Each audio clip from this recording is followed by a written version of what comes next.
ও অনেক রকমের আসলে বিভিন্নভাবে আসলে একটু ডিমোরালাইজড হচ্ছে। আমাদের কাজ তার পাশে থাকা।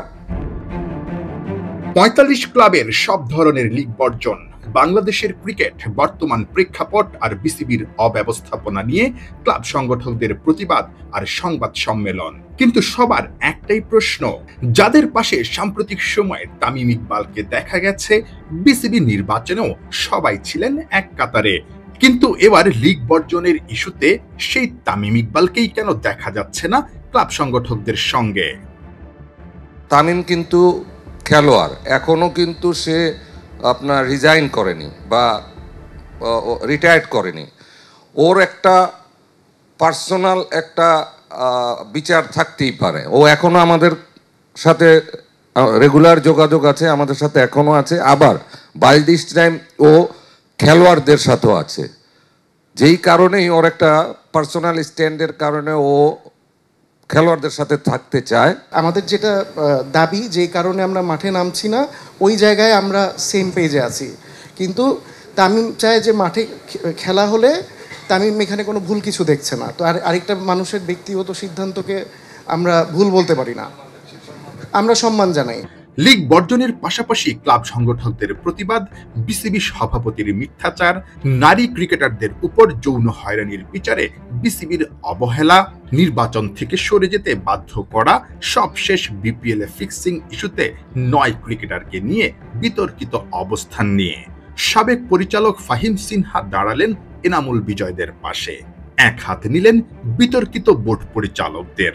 এটা একেবারে একটা ইললজিক্যাল ব্যাপার। আপনার বিপিএল বাংলাদেশ ক্রিকেট বোর্ডের আন্ডারে ইন্টিগ্রিটি একটা ডিপার্টমেন্ট আছে, ওইটার চেয়ারম্যান বলে দিলে একটা পার্টিকুলার লিগ খেলতে পারবে না। কি কারণে খেলতে পারবে না এটা স্পেসিফাই করাটা জরুরি। তো এটা যদি না করতে পারে, আমার মনে হয় এটা তাদের সাথে ইনজাস্টিস করা হচ্ছে। যদি লিগালি অ্যাকচুয়ালি কোনো প্রমাণ থাকে যে ওরা কোনো অন্যায় করেছে, তাহলে সব লিগ থেকে তাদেরকে বাদ দিয়ে দেওয়া উচিত। ওইখান থেকে ওইটার সাথে আমাদের কোনো দ্বিমত নেই। বাট উইদাউট এনি এভিডেন্স এবং প্রপার জাস্টিফিকেশন, যেটা জনগণের কাছে ওনাদের পৌঁছানো উচিত যে কি কারণে এদেরকে আমরা বাদ দিলাম। আর অভিযুক্তদের যদি শাস্তি দিতে হয়, বোর্ডের ভিতরে তো অনেক অভিযুক্ত ব্যক্তিরা এখন ডিরেক্টর হয়ে পরিচালক হয়ে আছে। অভিযুক্তদের যদি আমরা প্রমাণ পাওয়ার আগে শাস্তি দেই, তাহলে ওনাদেরও এই শাস্তি হওয়া উচিত বা সাসপেনশনে থাকা উচিত। বোর্ড চাইলেই খেলা হবে না, আমরা চাইলেই খেলা হবে। That is the stand for জাতি। সিম্পল, আজকে কথা বাড়াবো না। That is the stand for everybody. সাধারণত আমাদের এই সমাজে কিন্তু মেয়েরা খেলতে চায় না। এইটা ধামাচাপা দেওয়ার জন্য বর্তমান যে বোর্ড প্রেসিডেন্ট, উনি কেন চেষ্টা করলেন, এটা আমাদের কাছে জাতির কাছে প্রশ্ন।